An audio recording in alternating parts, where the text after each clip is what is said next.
joining us today on VIP TV, Anthony Fowler, the leading Super-Welterweight contender. I'm still getting a muddle with light middle. Bit of a long day, Anthony, wasn't it for you yesterday, getting into the bubble?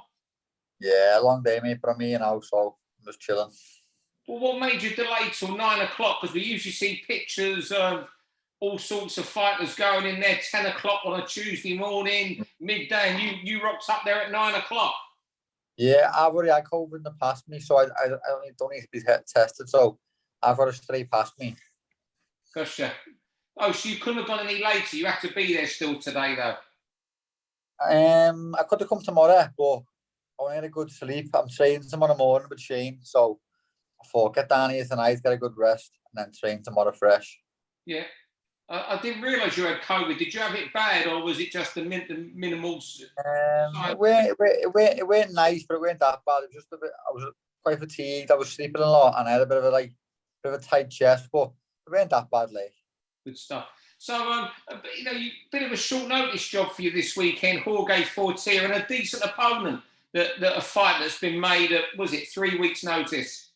Yeah, it's short notice, but as you know, I'm always in the gym, mate. I'm always ready. I'm always around about my weight. So it was short notice, but I thought, you know what, my weight isn't too bad. I'll start sparring tomorrow, and I'm glad it was so soon because I feel really good, and like them camps are long, mate. So the sooner the better. Yeah. Well, what do you think to people? Because even in the amateurs, when your name would come up, people would say, no, and I'm not just saying this because I know you, people would always say to me, nobody trains harder than Anthony Fowler. Do you ever think you've overdone it at all and overcooked yourself before a fight?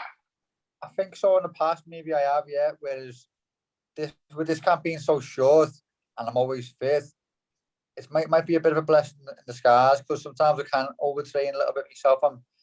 I find it really hard to rest. It might sound mad that, but sometimes I feel as though I have to train because I want to get better, but sometimes rest is more important than actual training. And as I'm getting older, I'm learning. Well, let's say you're 30 now. You've been a pro 4 years. How do you measure your progress?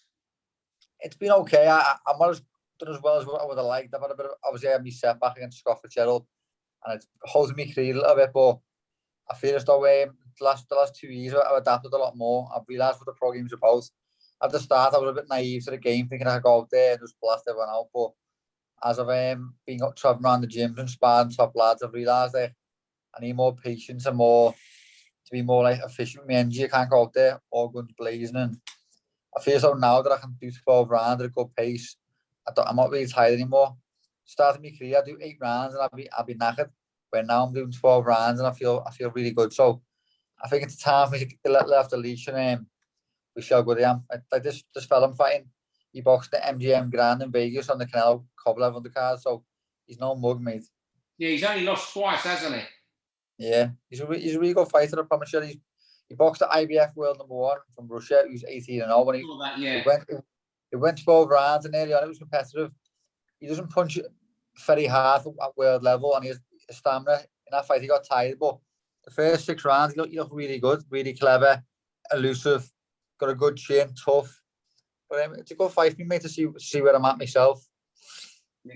You talk about naivety when you turn pro. Do you think a lot of that might have been down to there was one stage, I think, you'll correct me if I'm wrong, you might have been ranked the #1 amateur middleweight in the world, and you was going in the WSB every other week, having tremendous fights against brilliant fighters and coming out on top so often. Yeah, that cause a naivety, do you think? I think where I went wrong was I was going around gyms sparring like world champions in Britain. I was getting a lot of people saying, "Well, you're gonna be a world champion, definitely." Blah blah, like blowing smoke up my ass a little bit. And then all my fights, I was getting fed fights that were easy for me. I was knocking them all out. I knocked 8 of my first 9 out before I lost that fight. So I never had no experience doing the longer rounds. And when I boxed Fitzgerald, he was a lot better than what I thought. I walked the ring really cocky, thinking it'd be there night. And Scott gave him his due, I hit him and everything. I hit him hard, body, head, all fight. And he stayed in there with me. And in the last round, he got the knockdown, which won the fight. So I think it's more the fact that I was getting so much hype and all my fights are so easy. It's easy to start believing your own hype and think, I'll just show up and knock this fella out. But sometimes it doesn't work like that. So Like, for example, Saturday night, I'm going to the ring with a bit of fear in me. When I lost to Scott, I had no fear at all, but that fear makes you sharp, makes you focused. Yeah. Looking forward ahead, you've got a tough fight Saturday night. You know it. You said it's giving you the fear, which suggests how hard you know it is. There's some. Scott Fitzgerald's coming back in April. Then that's a natural. Metcalf Cheeseman's a natural, particularly if Metcalf wins. Is that what you're looking at? Or are you looking now to elevate to world level to the Charlos and the Castanos, who I think you're world ranked by the WBO anyway, top 10? Yeah. No, I'm not. Like I said to you, I got humbled in that fight. I'm not looking past no one now. I'm giving Fortea a lot of respect. He's boxed at a world title eliminator. I want to prove him the best in the country first, which I haven't done. I want to beat the likes of Fitzgerald, Metcalf, Cheeseman. So you know what, I'm the best in the country. Now it's time to progress. Like, I don't want to rub me for a more. There's been talks about a European title fight, but I think Sergio Garcia isn't the greatest European. I think he's a European level fighter, but he doesn't punch very hard. He's very busy. He's very mobile. But I feel I can beat him. I feel I can beat Sergio Garcia. So after this fight, I'm happy to box him next. If not, the likes of Fitzgerald, Cheeseman, Metcalf, I'm ready for them too. Yeah, it's just the sort of fights. I mean, I read something the other day where you sold, was it 30 grand's worth of tickets for a 4-rounder in Liverpool? Yeah. I mean, it was in Sheffield. It was Sheffield, funny enough. Well, that says it all. 30 grand's worth in Sheffield. I know a lot of people know you in Sheffield. You was based there, but that's ridiculous business for a 4-rounder, whether it's in and away from home. So what?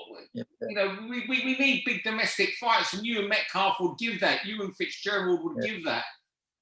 Yeah, it'd be massive, mate. It'd be massive. Like when me and Scott boxed in the Echo Arena, we were both quite novices in our career, and like obviously the hype was massive for that fight. And in our so the Echo Arena was just that fight, and we were only both novices. Where now he's been British champion. I've won a few WBA belts, WBO belts. We're a lot more known now, so I think that fight could be a headline. And obviously Preston isn't the biggest stadium in Liverpool or wherever else it is. MEN, I don't really mind. Yeah. And just one final thing on Scott. He's had his issues. You've had your rivalry ran pretty deep before the first fight. Are you glad to see him on getting better and getting back into action? Yeah, of course, mate. You know what? He was bad blood before the fight, but I'll be honest, I caused it.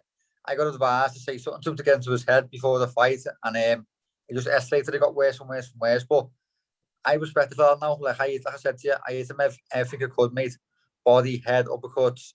His face was black and blue. The next day, my hands, I couldn't even put my shoes on. My hands were that swollen, punching him. And so for him to take all that off me and to come back and to beat me, I respect the fella. But like I said, I was really naive then. I wasn't experienced. I'd never been past 6 rounds. Now I'm a different fighter. I'm a lot more smarter, a lot more experienced. Has he progressed since that fight, or is he just the same fighter? Because he's had his problems. I haven't. I've been in the gym. I've come to London, one of the best coaches in the country, and I've improved and I've learned, and I'm going to show that Saturday night. And then if we box again, you'll see it in the ring. Yeah. You're living in London now. I mean, it looks pretty Spartan when I see the pictures of your bedroom. Is it a flat you got, or are you just renting a room off somebody?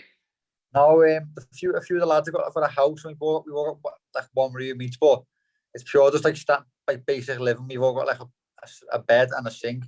That's it. We all share a kitchen and a bathroom, so it is really Spartan, mate. It's also gives me a lot of focus. I'm down there with no distractions. I'm in the gym twice a day, sometimes 3 times a day, and I am definitely improving. And I wouldn't do it otherwise. If I weren't getting better, I wouldn't be doing it. Yeah. It looks like they're giving you the smallest bedroom. Definitely, you were bottom of the drawer there, I think. I was a new one, so they probably thought, get him in there. Just one last question. Just ask a prediction.